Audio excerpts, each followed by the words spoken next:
നമസ്കാരം. Strike ടോക്കറാണ്.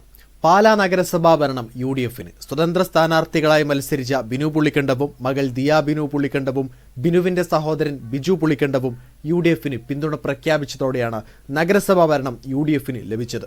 Chairperson സ്ഥാനം പങ്കുവെക്കാനും ധാരണയായിട്ടുണ്ട്. ആദ്യ ടേമിൽ ദിയയ്ക്ക് പാലാ നഗരസഭയുടെ ചെയർപേഴ്സൺ സ്ഥാനം നൽകാനാണ് ധാരണ. കോൺഗ്രസ് വിമതയായി മത്സരിച്ച മായ രാഹുലിനെ വൈസ് ചെയർപേഴ്സണുമാക്കും. 1985 ശേഷം ഇതാദ്യമായാണ് പാലാ നഗരസഭയുടെ ഭരണത്തിൽ നിന്ന് കേരള കോൺഗ്രസ് എം പുറത്താകുന്നത്.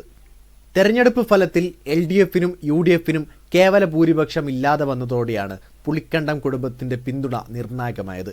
ബിനു മുന്നോട്ട് വെച്ച പല ആവശ്യങ്ങളും UDF അംഗീകരിച്ചതായാണ് വിവരം. 21കാരിയായ ദിയ നഗരസഭാ അധ്യക്ഷയാകുന്നതോടെ ഈ സ്ഥാനത്തെത്തുന്ന ഏറ്റവും പ്രായം കുറഞ്ഞ വ്യക്തിയായി മാറും. ബിനു പുളിക്കണ്ടം പാലാ നഗരസഭയുടെ 14ാം വാർഡിലും ബിജു പുളിക്കണ്ടം 13ാം വാർഡിലും ബിനുവിന്റെ മകൾ ദിയ 15ാം വാർഡിലുമായിരുന്നു ജനവിധി തേടിയത്. ഈ 3 വാർഡുകളിലെയും UDFന് സ്ഥാനാർത്ഥികൾ ഉണ്ടായിരുന്നില്ല. 3 വാർഡുകളിലും ബിനു പുളിക്കണ്ടത്തിന്റെ നേതൃത്വത്തിലുള്ള സ്വതന്ത്രരുടെ കൂട്ടായ്മയെ UDF പിന്തുണയ്ക്കുകയായിരുന്നു. 26 അംഗ നഗരസഭയിൽ LDFന് 11ഉം UDFന് 10 അംഗങ്ങളുമായിരുന്നു ഉണ്ടായിരുന്നത്. ബിജു, ബിനു, ദിയ എന്നിവരെ കൂടാതെ മറ്റു 2 സ്വതന്ത്രരും വിജയിച്ചിരുന്നു. ഇതിലൊരാൾ കോൺഗ്രസ് വിമതയായിരുന്ന മായ രാഹുലായിരുന്നു. ഇവർക്ക് ആദ്യ ടേമിൽ വൈസ് ചെയർപേഴ്സൺ സ്ഥാനം നൽകിയിട്ടുണ്ട്. പുളിക്കണ്ടം കുടുംബത്തിന്റെയും മായയുടെയും പിന്തുണ ലഭിച്ചതോടെ UDFന്റെ അംഗബലം 14ആയി. കോൺഗ്രസ് പ്രതിനിധിയായാണ് ബിനു പുളിക്കണ്ടം ആദ്യം നഗരസഭാംഗമായത്. പിന്നീട് സ്വതന്ത്രനായി വിജയിച്ചു.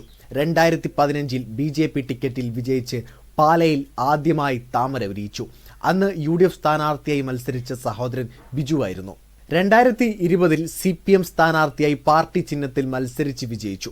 CPMന്റെ ചിഹ്നത്തിൽ വിജയിച്ച ഏക ഇടതുപക്ഷ അംഗമായിരുന്നു ബിനു. ജോസ് കെ മാണിയെ പരസ്യമായി വിമർശിച്ചിരുന്ന ബിനുവിന് കേരള കോൺഗ്രസിന്റെ സമ്മർദ്ദം മൂലം ചെയർമാൻ സ്ഥാനം നഷ്ടമായി.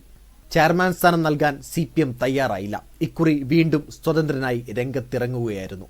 ബിജു പുളിക്കണ്ടം ദീർഘനാൾ കേരള കോൺഗ്രസിന്റെ യുവജന വിഭാഗമായ യൂത്ത് ഫ്രണ്ട് M സംസ്ഥാന വൈസ് പ്രസിഡന്റായിരുന്നു.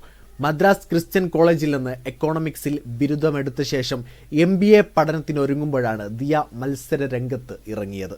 വീഡിയോ ഇഷ്ടമായ ലൈക്ക് ചെയ്യുക, നിങ്ങളുടെ അഭിപ്രായം രേഖപ്പെടുത്തുക. കൂടുതൽ വീഡിയോസുകൾക്കായി ഈ ചാനലിലൂടെ തന്നെ സബ്സ്ക്രൈബ് ചെയ്യുക. This is strike talk signing off.